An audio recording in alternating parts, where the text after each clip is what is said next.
Hi, good morning, my friends. So today I'm recording this video on 15th of September 2023. So morning when I woke up and I saw a lot of notifications from the news, and I found out that recently there has been an attack. I think it happened yesterday in Anantnag, which is in Jammu and Kashmir, India. And it really pained me to see that we have lost three people from our country, right? I think there are two soldiers who were part of the senior leadership in the Indian Army, and there was one DSP from Jammu and Kashmir. And it really made me think about what are the ways using which we can actually handle this entire problem of terrorism, because terrorism, the way it stands today, it's not an Indian issue, it's a global issue, right? So whether you talk about 9/11 in America or you talk about 26/11 in India, this particular problem is eating out the economies of the world. And I was just thinking, right, that what is the best way to first manage this or avoid this, and then what is the long term solution? So these are the three approaches, right, that I was thinking probably we can apply in order to manage or handle terrorism from a short term, mid term, and a long term perspective. So if you look at it from a short term perspective, obviously you start thinking about, hey, we should have better security on the line of control, or we should have better surveillance technology, drones, and everything else, right, that can help avoid the infiltration that is happening in our country's borders, whether you talk about the eastern borders or the western borders.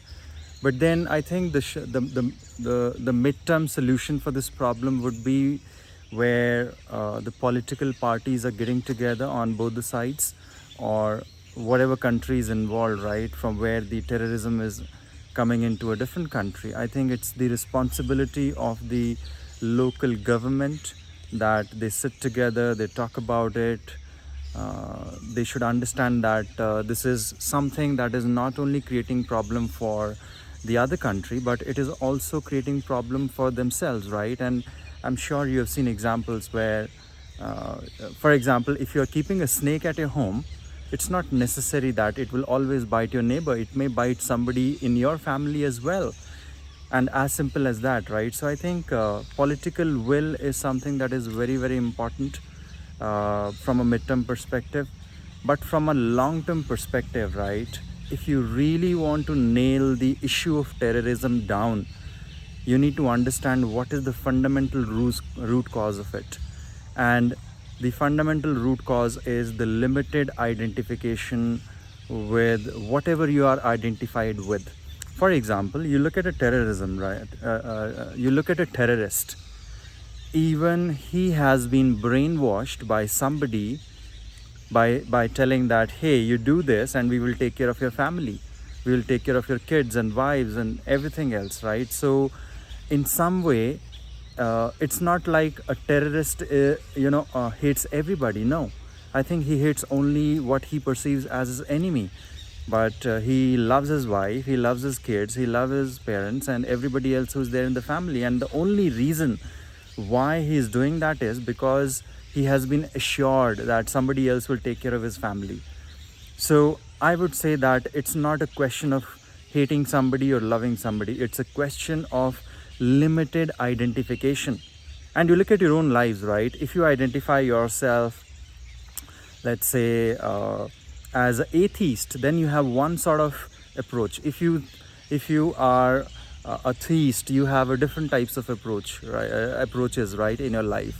So I think the root cause of terrorism is lying in the limited identifications that you've taken. Now that limited identification could be your family, could be your religion, could be your caste, creed, nationality.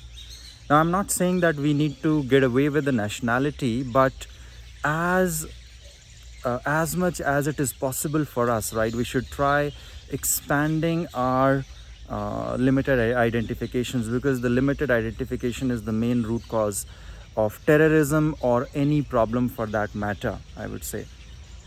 Now I understand that probably I'm talking about 50 years down the line where people will be evolved, But then at the same time, I think, what have we done as a society, to remove those limited identifications?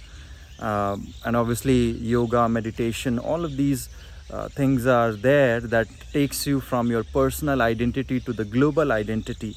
Even in G20, right? You might have seen that phrase that is written, "World is my family," which is Vasudev Kutumbakam, right? So that has always been the message of India. But I think until or unless we apply that message in our own lives, we start experiencing that what probably I'm doing, from the perspective of terrorism. It is something that is not just causing harm to them, but it is ultimately causing harm to me as well, right? Because at the end of the day, we are all same, right? We are all same human beings in different bodies and shapes and colors. So I think limited identification is something that we need to get away with. I understand probably it will take 50 years or 100 years. I don't know how much time will it take for us. But unless we solve that problem where we are only identified to the limited set of people, I think this problem is going to be there. And this is not just for terrorism, as I mentioned, right? This is for everything else. You look at this corruption. Now, a minister who is a corrupt one, and he's stealing public money that the government is getting through taxes. Well, he's astonished when people are pointing fingers, but he just thinks that he's saving money for his family. So again, it drills down upon to the limited identities that people have taken. And if we can manage this one thing, wherein we can, if we try to make our identity as global as possible, and we make our approach ever encompassing, which includes everybody else, I think this entire problem of corruption, terrorism, or those internal civil wars, or all of those issues, I feel can very much be handled.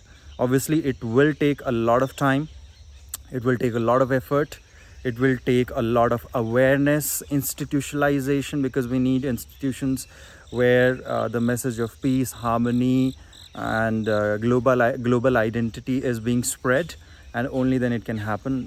Probably it won't happen in our generation, right? But if we start moving right now in the right direction, one day it will happen. So yeah, that's my personal thought. What do you guys think about this entire problem of terrorism and how we can eliminate it? You please comment on the comment section below. Thank you. Have a good day. Bye bye.